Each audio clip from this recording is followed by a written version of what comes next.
जो कहते हैं ना कि भगवान कहाँ है, वो इस कहानी को अवश्य सुने। एक बहुत ही पहुँचे हुए सन्यासी थे।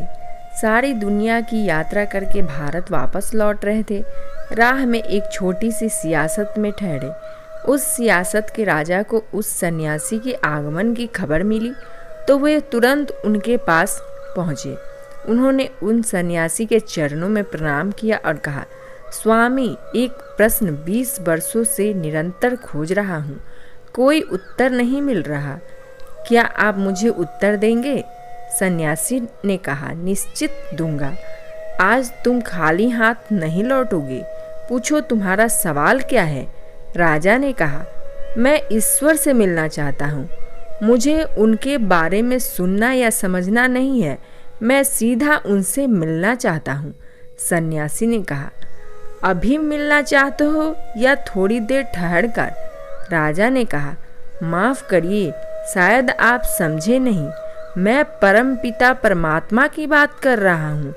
आप यह तो नहीं समझेंगे कि किसी ईश्वर नाम के आदमी की बात कर रहा हूँ जो आप कहते हैं कि अभी मिलना है या थोड़ी देर रुक सकते हो?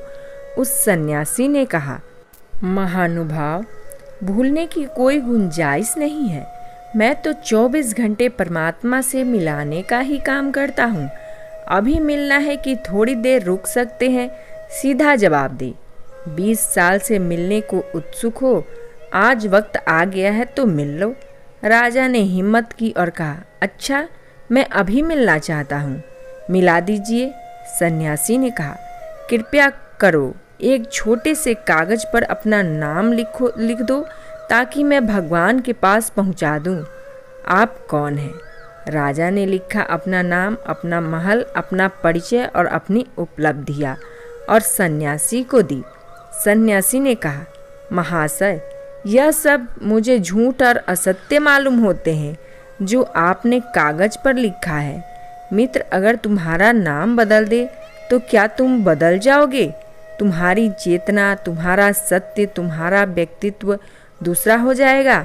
राजा ने कहा, नहीं, नाम के बदलने से मैं क्यों बदलूंगा?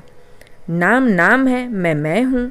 तो सन्यासी ने कहा, एक बात तय हो गई कि नाम तुम्हारा परिचय नहीं है, क्योंकि तुम उसके बदले से बदलते नहीं। अब यह बताओ, आज तुम राजा हो, कल गांव के भिखारी हो जाओ तो बदल जाओगे? तो राजा ने कहा, नहीं, राज्य चले जाने से भिखारी हो जाऊंगा, लेकिन मैं क्यों बदल जाऊंगा? मैं तो राजा होकर हूँ, भिखारी होकर भी वही रहूँगा। ना होगा मकान, ना होगा राज्य, ना होगी धन संपत्ति, लेकिन मैं तो रहूँगा जो मैं हूँ। तब सन्यासी ने कहा, तय हो गया कि राज्य तुम्हारा परिचय नहीं है, क्योंकि राज्य छिन जाए तो तुम बदलते नहीं। तुम्हारी उम्र कितनी है? राजा ने कहा, 40 वर्ष। सन्यासी ने कहा, तो 50 वर्ष के होकर तुम दूसरे हो जाओगे। 20 वर्ष के या बच्चे थे तब दूसरे थे। राजा ने कहा, नहीं, उम्र बदलती है, शरीर बदलता है, लेकिन मैं जो बचपन में था तो मेरे भीतर था, वह आज भी है। सन्यासी ने कहा, उम्र भी तुम्हारा परिचय नहीं रहा, शरीर भी तुम्हारा परिचय नहीं रहा, फिर तुम कौन हो? उसे लिख दो तो पहुंचा दूं भगवान के पास, नहीं तो मैं भी झूठा बनूंगा तुम्हारे साथ। यह कोई भी परिचय तुम्हारा नहीं है। राजा ने कहा, तब तो बड़ी कठिनाई हो गई, फिर तो मैं भी नहीं जानता जो मैं हूँ, उसे तो मैं भी नहीं जानता, इन्हीं को जानता हूँ मेरा होना। सन्यासी ने कहा, फिर बड़ी कठिनाई हो गई, क्योंकि जिसका परिचय मैं भी नहीं दे सकूं, बता भी न सकूं कौन किससे मिलना चाहता है, तो भगवान भी क्या कहेंगे कि कौन मिलना चाहता है। जाओ, पहले तुम खोज लो कि तुम कौन हो, और मैं तुमसे यह कह देता हूँ कि जिस दिन तुम जान लोगे कि तुम कौन हो, उस दिन तुम आओगे ही नहीं भगवान को खोजने, क्योंकि खुद को जानने में वह भी जान लिया जो परमात्मा है। दोस्तों, स्वयं को खोजिए, भगवान मिल जाएंगे।